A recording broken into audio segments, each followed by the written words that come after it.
महाराजांविषयी औरंगजेबाच्या काय भावना होत्या हे एका प्रसंगातून सांगितलं जातं. ऐतिहासिक पुरावे नाहीत, पण प्रसंग सुंदर आहे, ज्याच्यातून औरंगजेबाच्या महाराजांविषयी नेमक्या कशा भावना असतील ते मात्र पुरेपूर त्याच्यामध्ये उतरतात. प्रसंग असा असतो की संपूर्ण दरबार भरलेला आहे औरंगजेबाचा. औरंगजेब येतोय, त्याचा शहेजादा, त्याचे सगळे सरदार त्या ठिकाणी उभे आहेत आणि तो येताना अलगाब लागतात.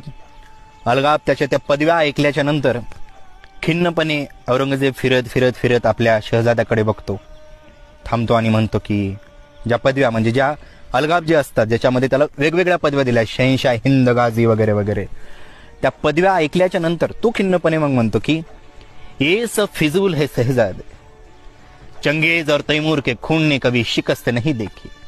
कंदाहार से लेकर तंजावर तक सारे हिंदुस्तान पर मुगलिया सल्तनत का ख्वाब देखने वाले माँ बदौलत आज हम ये क्या देख रहे हैं. वो सिवा हमारे नजरों के सामने अपने सल्तनत की तामीर कर चुका है. हमारे इलाकों के फौजबंद सूबेदारों को शिकस्त देकर खदेड़ दिया है उसने. ये हमारे मामूजान अमीर उमरा और शास्ता खां साहब. सबसे शर्मनाक बात तो यह है शहजादे कि सिवा ने इनके लाल महल पर छापा मारकर इनके छक्के छुड़ा दिए. अरे ये तो नसीब के सिकंदर थे कि जान बच गई, सिर्फ 3 उंगलियां ही खोनी पड़ी. ये जोधपुर महाराजा जसवंत सिंह, मराठों के वार के जख्म इन्होंने अपने सीने पर नहीं बल्कि अपनी पीठ पर खाए हैं. ये सूरत के खूबसूरत खान इनायत खां बहादुर, सिवा जब सूरत लूटने आए तो ये बहादुर दुम दबा कर भाग निकले. ये सिद्दी फौलाद खां, जिनकी हथेली पर मिठाइयां रखकर सिवा इनकी गिरफ्त से फरार हो गया. ये कारतलब खां, ये रसूल बेग रोजबानी, ये मीर आकिस तरबीर खान, खान जहाबहादुर, बहादुर खान, कोकलताज, बोगिनर, इसबाव सिंह, नारा केशव सिंह, राम सका, सैयद मुनब्बर खां बारहा, तमाम सारे राजपूत, बुंदेल, तुर्क, अफगान, उज़्बेकी, हबशी, मुगल फौजमंद सरदार, जिन्हें शिवा ने शिकस्त दी, सारी इज्जत मिट्टी में मिला दी. आखिर क्यों सिवा को ये फतेह हासिल होती है. हमारी तरह तोहफे, घोड़े, गोला बारूद नहीं है उसके पास, फिर भी क्यों. इस क्यों का मतलब तुम कभी नहीं समझ पाओगे शहजादे. औरत, शराब, नाच गाना, इश्क और मोहब्बत में गिरफ्तार तुम जैसे बहादुर कभी सिवा को समझ नहीं पाओगे. सिवा ने नए किले बनाए, नए जंगे बहरीन की तारीख की, और उससे भी कई ज्यादा कभी न जीते जाने वाले मजबूत जमीर के लोग खड़े किए हैं उसने. आज तक हम दुनिया की हर नायाब चीज खरीद सकते थे, लेकिन सिवा के उस खुददार खाबिंदों ने कभी खुद को बिकने नहीं दिया. वे बिकते नहीं, वे रुकते नहीं, वे डरते नहीं, और तो और वो मरते भी नहीं. शिवा धाग है, मगरूर है, मक्कार है, चालाक है, दगाबाज है, फिर भी उसका चाल चलन दूध की तरह साफ और सूरज की तरह चमकता है.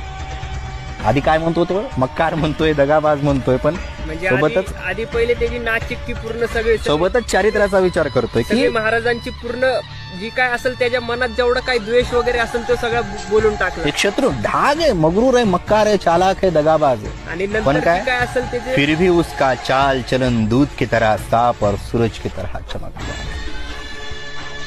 दुश्मन के भी मजहबी कलाम, औरत और फकीरों की इज्जत करता है.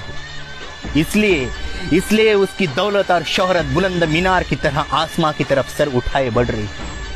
आणि सगळ्यात शेवटचं महत्वाचं वाक्य काय बोललं असेल की क्रूर कर्मा औरंगजेब, ज्याने स्वतःच्या वडिलांचा, स्वतःच्या भावांचा खून केला, असा औरंगजेब तो म्हणतो कि हम खुश नसीब है कि हमें दुश्मन भी मिला तो सिवा जैसा. औरंगजेब स्वतःला भाग्यवान म्हणतो की महाराज त्याला शत्रू म्हणून मिळाले. आणि इथं तर आपण महाराजांच्या रक्ताचे आहोत, महाराजांच्या परंपरेतले आहोत, विचारांतले आहोत. आपलं किती मोठं भाग्य आहे की आपण या महाराष्ट्राच्या मातीत जन्म. म्हणून दुर्लभ भारत जन्म सुदुर्लभ महाराष्ट्र म्हणतो. म्हणून हे जपता आलं पाहिजे. पण गडकोट फिरायला येतो म्हणजे विनाकारण नाही. आपल्याला मौजमस्ती करा, फोटो वगैरे सगळ्या काढता आल्या पाहिजे, पण सोबतच इतिहासाचं ज्ञान असणं गरजेचं. हा एक प्रसंग झाला. इतिहासात अनेक संदर्भ आहेत, ताम्रपट असतात, शिलालेख असतात, विरगळी दिसतील आजूबाजूला.